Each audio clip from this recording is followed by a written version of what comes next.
В Авдеевке ситуация остается напряженной. Боевики обстреливают украинские позиции из запрещенного минскими договоренностями вооружения. Используют минометы и танки. Под прицелом боевиков и жилые дома. В Авдеевке небольшое затишье. Ремонтники стараются успеть восстановить поставку электроэнергии местным жителям. Буквально на границе с лесом находится промзона. Те проблемные участки восстанавливаем по мере возможности, по мере того, как прекращается стрельба. Как начинается стрельба, мы вынуждены бригаду быстро убирать. Поселок Курдюмовка возле Торецка. Огонь по нему открыли со стороны оккупированного Донецка. Снаряды попадают в жилые дома. Это как начали долбать.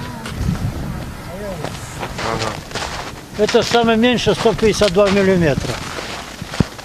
Или 120-я мина. Во дворе разрывы от снарядов. В доме осколками выбиты окна и двери. Женщина в отчаянии. Ничего не уцелело. Вот оборвала обои, упала вот это все, вот пообрывалось все. Взрывы были, что можно рассказать? Мы ничего не поняли, что такие взрывы были. А ну вот у нас под носом все било. В селе Веселое и в Старой Авдеевке местные жители получили гуманитарную помощь. Военные вместе с волонтерами привезли продукты.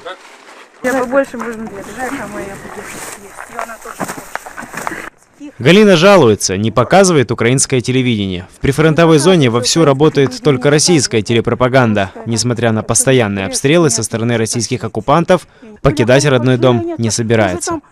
Я 44 года отработала на Донбассе. Теперь я свой Донбасс должна Путину отдать, да? А вот ему говорю.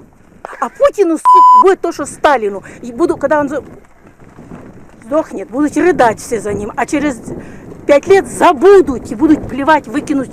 И памятники поуничтожають, и з музея викинуть, як Сталін. Жителю Авдіївки доставити гуманітарну допомогу. Реагуємо на всі моменти звернення, які є. Також доставляємо допомогу сумісно з міліцією, з МЧС.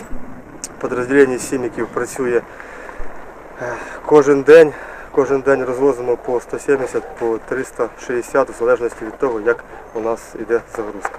За сутки в результате боевых действий погибших украинских военных нет. 6 получили ранения. Эльвина Сейдбулаева, Анна Домбровская, Авдеевка, Заман, АТР.